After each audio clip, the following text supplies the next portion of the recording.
À travers les différents frictions que la saison 2021-2022 nous a offert, quelle est la meilleure équipe, tout championnat confondu? Pour y répondre, nous allons nous appuyer sur 3 critères.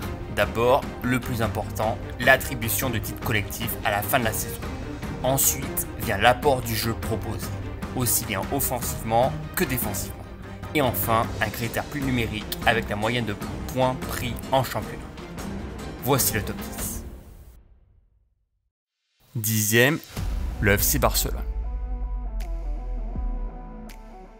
La saison des Blaugrana se divise en 2 parties. D'abord, l'imbroglio sur la non-prolongation de Lionel Messi, qui laissera un énorme vide dans le cœur des supporters. Ensuite, le naufrage sportif avec un Ronald Koeman totalement dépassé. En cause, des défaites en Ligue des Champions, lourdes de conséquences contre le Bayern Munich, mais surtout contre le Benfica 3-0, qui laissera des traces dans la tête des joueurs. Le club est alors 9e de Liga, bien loin des attentes espérées. En novembre, la signature de Xavi à la tête du club redonne une lueur d'espoir. Le technicien espagnol recadre tout le monde et redonne une deuxième vie à des joueurs comme Busquets, Piqué ou Dani Alves. Dans le jeu, le retour aux idées traditionnelles ravit le public. Le jeu est séduisant, fluide et approprié à la philosophie du Barça. Tous les espaces sont utilisés et la circulation du ballon coulisse très bien entre le milieu et l'attaque. Xavi adapte son jeu en faisant même jouer davantage les espoirs espagnols comme Ferran Torres, Gavi ou encore Pedri. Et les résultats suivent. L'Europa League leur permet d'éliminer respectivement le Napoli puis Galatasaray pour rallier les quarts de finale. Ils échoueront ensuite contre Francfort. Mais c'est surtout le match référence en championnat au Santiago Bernabéu contre le grand Real Madrid qui marquera un tournant dans la saison. En dominant de bout en bout leur adversaire, ils étouffent leur jeu dans tous les compartiments, accentués alors de 4 buts. Les spécialistes encensent le travail de Xavi, véritable homme fort du Barça cette saison. Et même si la saison se termine sans trophée, le Barça revient de loin en terminant à la 2e place du championnat. Il ne sera pas étonnant de les revoir au sommet très prochainement sous la direction de Xavi. 9e, l'Inter Milan. En tout début de saison et après le départ de Antonio Conte, Simeone Inzaghi a eu la lourde tâche de garder l'Inter Milan intact. Cependant, des problèmes financiers obligent le club à liquider leurs 2 meilleurs joueurs, Hakimi et Lukaku, tout en protégeant les tauliers comme Barella, Brozovic ou Lautaro Martinez. Le nouveau coach ne se pose pas de questions et réhabilite le même schéma tactique que son prédécesseur en 3-5-2, avec Dumfries à droite et Perisic à gauche. L'idée de garder les fondamentaux de jeu et de ne pas trop déstabiliser le groupe déjà vainqueur de la Serie A en 2021. Le jeu se repose surtout sur l'infaillible charnière à 3, Bastoni, De Vrij, Skriniar. Et toutes les actions débutent par eux pour relancer le jeu tranquillement. Au milieu, Brozovic assure ce soutien pour demander le ballon plus bas alors qu'un Barella va créer la connexion avec les attaquants. Devant, Lautaro a été particulièrement adroit devant les cages. En Serie A, les débuts sont concluants. Dzeko remplace bien Lukaku et offre de nombreuses opportunités avec 18 buts inscrits lors des 5 premières journées de série. Les soucis démarrent alors en Ligue des Champions, dans le groupe du Real Madrid. Ils se font reprendre à domicile 1-0 et n'arrivent pas à prendre le meilleur contre le Shakhtar. Malgré les embûches rencontrées, le club termine alors 2e du groupe, mais les obligera à passer l'épreuve de Liverpool en 8e de finale. Et ce match est un véritable poison.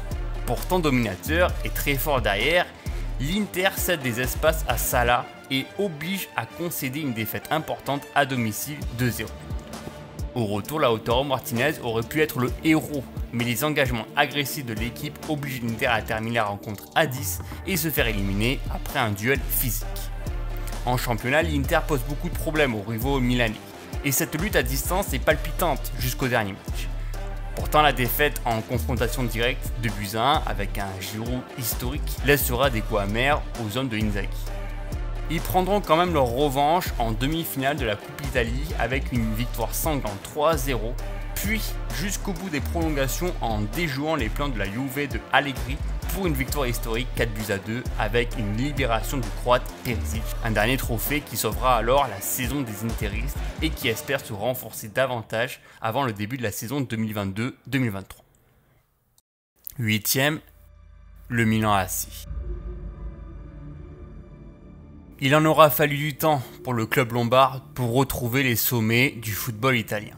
Et avec Paolo Maldini comme directeur technique depuis 2019, le Milan AC s'est construit petit à petit avec des joueurs de seconde zone comme Théo Hernandez, Tomori, Kalulu, Tonali ou encore le retour de Zlatan Ibrahimovic. Une combinaison d'individualités qui ont tout de même contribué au succès des Rossoneri. À sa tête, Stefano Pioli, qui a réussi à rendre sublime le jeu collectif du club. Le coach a trouvé un vrai groupe avec des joueurs qui subliment à leur poste. Théo Hernandez, bien sûr, sur le côté gauche, mais surtout la charnière inédite Kalulu-Tomori, le double pivot Tonali-Kessié, très bon dans la récupération et dans les transitions offensives, et devant l'efficacité d'un Olivier Giroud, puis combiné à la vivacité de Rafael Leao, ont fait toute la différence. Sans oublier qu'ils ont gagné au change avec l'arrivée de McMignon dans les cages à la place de Gianluigi Donnarumma, banni du club depuis son départ à Paris. Avec de telles méthodes de travail à répétition, les Rossoneri retrouvent alors les sommets européens. Enfin, européens. Si on compte cette saison en Ligue des Champions, le club milanais s'est heurté à un véritable mur, incapable de se défaire de Liverpool, de Porto ou encore de l'Atlético. Le club termine alors 4e avec seulement 4 petits points au compteur. Peu importe. Cette élimination précoce les a obligés à se focaliser sur le championnat. Et cela fonctionne. Dans une lutte à 3 avec le Napoli et l'Inter Milan, le Milan AC garde le contrôle du championnat, et ce malgré des résultats surprenants comme des défaites à la Spezia ou encore des matchs nuls contre Salerne. Ils profiteront alors des confrontations directes contre l'Inter avec un Olivier Giroud en état de forme pour faire vibrer les supporters. Ou encore de succès importants contre l'AS Roma de Mourinho ou l'Atalanta de Gasperini, avec des contenus de balles appropriés. Le Milan AC récupère alors la couronne ultime dans ce calcio à forte intensité. Et même si le nombre de buts inscrits reste faible par rapport à leurs concurrents directs, leur stabilité défensive avec un McMignon des bons jours a aidé le club à conserver leurs résultats à de nombreuses reprises. Le grand Milan AC est de retour, mais va devoir quand même progresser sur la scène européenne. 7e, l'Ajax Amsterdam.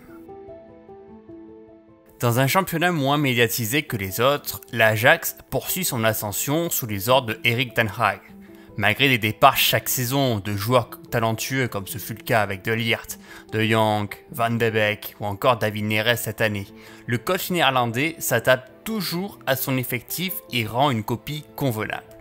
Et pour sa dernière année de contrat en Eredivisie, Erik ten Hag a prôné le jeu offensif avec de nouveaux visages comme Anthony devant, Gravenberch au milieu de terrain ou Juren Timber en défense centrale. Au tout début de la saison 2021-2022, l'Ajax n'a même perdu que 2 matchs, toutes compétitions confondues, alors qu'ils étaient encore engagés en Ligue des Champions. Et justement, le jeu proposé séduit les observateurs, qui voient un énorme potentiel sur la scène européenne. Ni le Sporting, ni le Borussia Dortmund ne peut tenir la cadence proposée par le club néerlandais. Des victoires nettes 4-0 ou encore 5-1 face à leurs concurrents directs. Mais c'est surtout l'émergence de Sébastien Haller qui domine le classement des buteurs à ce moment-là. Beaucoup considèrent le jeu de l'Ajax comme un mix de City et Liverpool, avec un jeu de possession fidèle à Guardiola, combiné à la forte intensité de pressing fidèle à l'équipe de Jürgen Klopp. L'équipe se déplace en unité, combine en jeu simple rapide, et chaque individualité a un rôle bien précis pour porter le danger correctement. Au total, 91 buts marqués, soit le plus haut total de buts tout championnat confondu. Pourtant, en 2022, les désillusions vont vite arriver. D'abord, cette élimination surprise contre la modeste équipe du Benfica en 8e de finale de la Ligue des Champions, où les joueurs n'ont pas vraiment répondu à la pression du favori. Enfin, cette défaite en finale de la Coupe néerlandaise contre le rival du PSV Eindhoven, 2-1. Tout cela s'accentue par une baisse nette d'efficacité devant le but et une difficulté à garder ses cages inviolées. Ils pourront quand même se consoler en remportant un 3e titre consécutif devant le même club du PSV Eindhoven et pour saluer une dernière fois le technicien Erik ten Hag en instance de départ pour sauver un autre club historique, Manchester United. 6e, le Paris Saint-Germain. En sortie de crise sanitaire, le Paris Saint-Germain a sûrement réalisé le mercato estival le plus excitant de l'histoire, en bonifiant les côtés avec les prometteurs Achraf Hakimi ou Nuno Gomez, mais surtout en attirant Lionel Messi dans le lot. Des transferts qui devaient les aider à faire grandir le club et à passer un cap en Europe. Les matchs de début de saison étaient alors attendus, pourtant le début est assez poussif. Pochettino a du mal à associer un jeu cohérent et les matchs ne s'enflamment pas pour autant. La tactique se repose surtout sur des individualités et sur un jeu rapide en phase de transition avec les accélérations de Kylian Mbappé. L'émergence du français est d'ailleurs totale. Il est plus décisif qu'auparavant et se transforme aussi bien en buteur qu'en passeur. Il trouve toujours la meilleure option devant les cages. Avec lui, la formule semble fonctionner en championnat. L'un des premiers matchs référence de la saison reste la rencontre 5 étoiles en phase de groupe contre Manchester City. Le PSG domine le milieu de terrain sous la pression adverse et pulvérise les Citizens sur 2 actions rapides. C'est surtout ce match-là qui a permis à Messi d'ouvrir son compteur but sous ses nouvelles couleurs. Pourtant, les Parisiens ne modifient pas cette victoire et seront battus au retour par City et ne parviendront pas à battre le RB Leipzig. La suite est encore très poussive, trop d'attentes, peu de résultats et peu d'envie sur le terrain. Des individualités qui n'en font qu'à leur tête, un coach délaissé de solutions et une direction qui ne comprend toujours pas. Leur avance en Ligue 1 leur permet de prendre les rencontres plus tranquillement les unes après les autres. Mais leur élimination en Coupe de France contre Nice laisse cruellement des places dans la tête des joueurs. Trop attentifs face au bloc niçois et pas assez efficaces lors de la séance des tirs au but. Les huitièmes de finale de la Ligue des Champions contre le Real Madrid laissent planer encore de vieux doutes. En menant d'abord 2-0, les partenaires de Verratti se font remonter leur retard en l'espace de 10 minutes. Une véritable contre-performance et un véritable crève-cœur pour les supporters qui ne comprennent toujours pas l'attitude des joueurs sur le terrain et les choix de direction en dehors des carrés verts. Une grève éclate et le divorce est bien réel entre les joueurs et les supporters. Après un match nul au parc contre le RC Lens, le Paris Saint-Germain récolte son 10e titre de son histoire en Ligue 1, prouvant bien leur domination à l'échelle nationale dans un championnat de plus en plus relevé et physique. 5e, Bayern Munich. En tout début de saison, Hansi Flick s'envole pour la sélection allemande et Nagelsmann semble être un choix judicieux pour le Bayern. Pourtant, le jeune coach s'est un petit peu trop pris au goût du haut niveau. On peut le féliciter d'avoir tenté, d'avoir joué offensivement, d'aligner 5 joueurs offensifs sur la pelouse, d'avoir tenté de produire un jeu attirant. En phase de groupe de la Ligue des Champions, le Bayern a même été l'acteur de l'élimination précoce du FC Barcelone. Malheureusement, les irrégularités sportives ont laissé des traces dans le groupe bavarois. Trop attentifs derrière, la défense coule. Et hors championnat, la formule n'a pas fonctionné.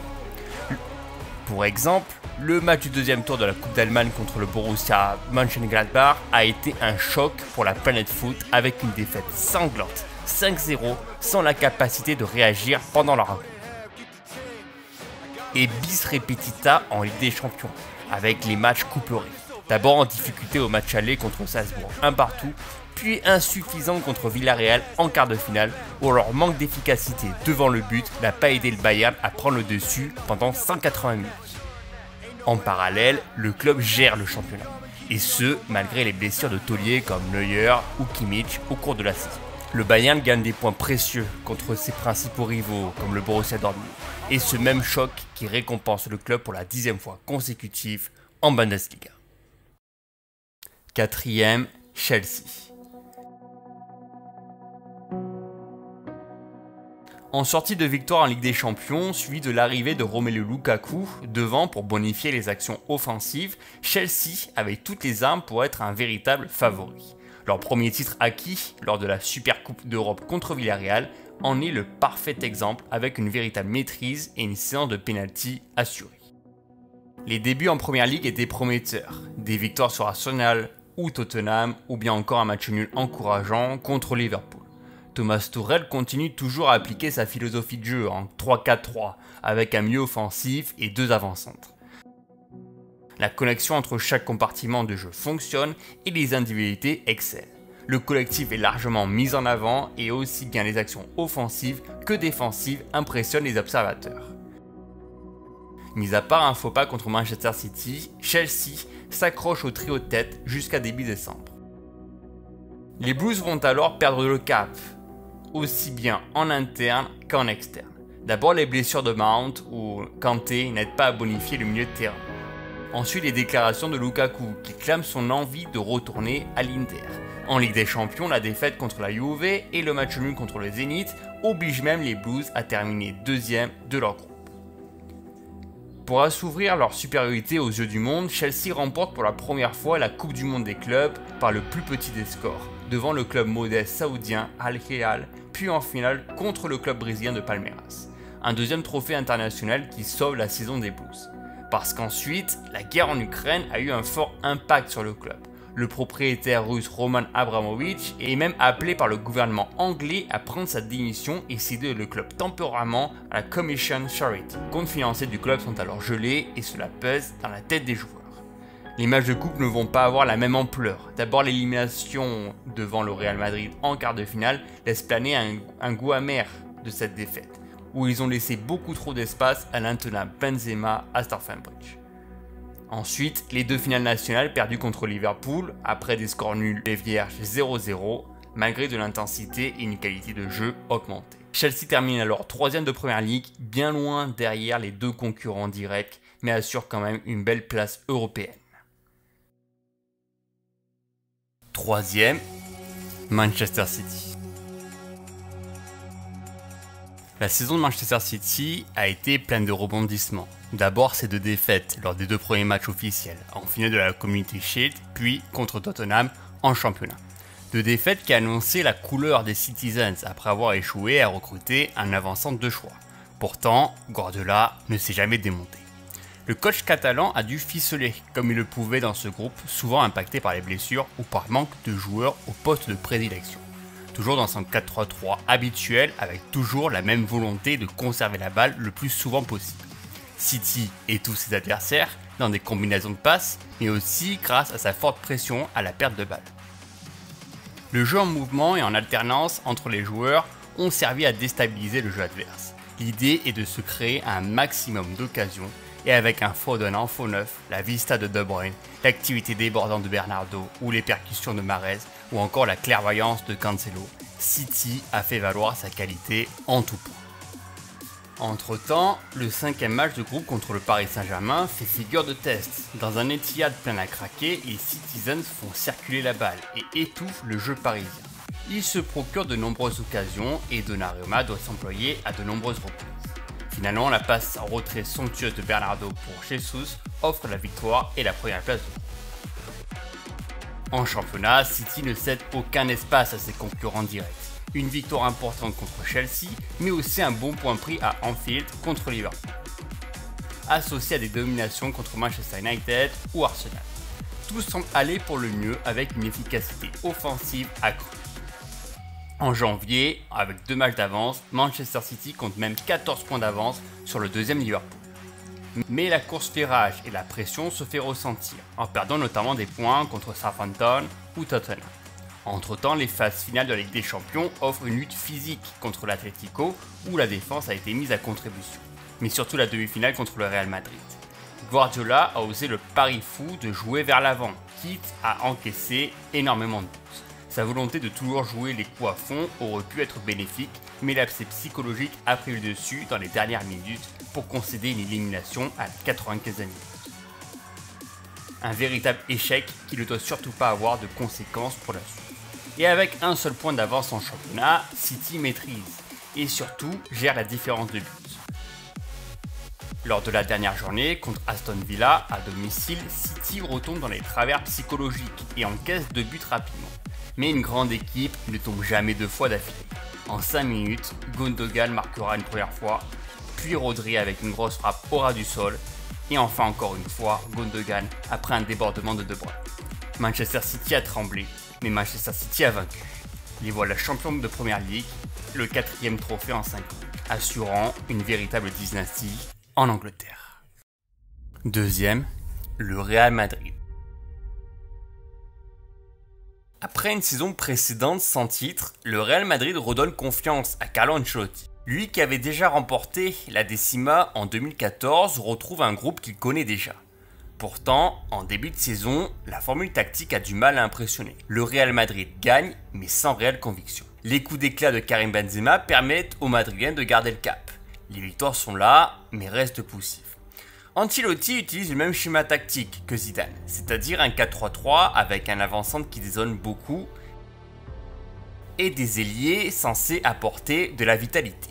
Le jeu se repose surtout sur la nouvelle charnière centrale très complémentaire David Alaba et Der Militão, mais aussi sur les arrêts de Courtois, toujours présents sur sa ligne.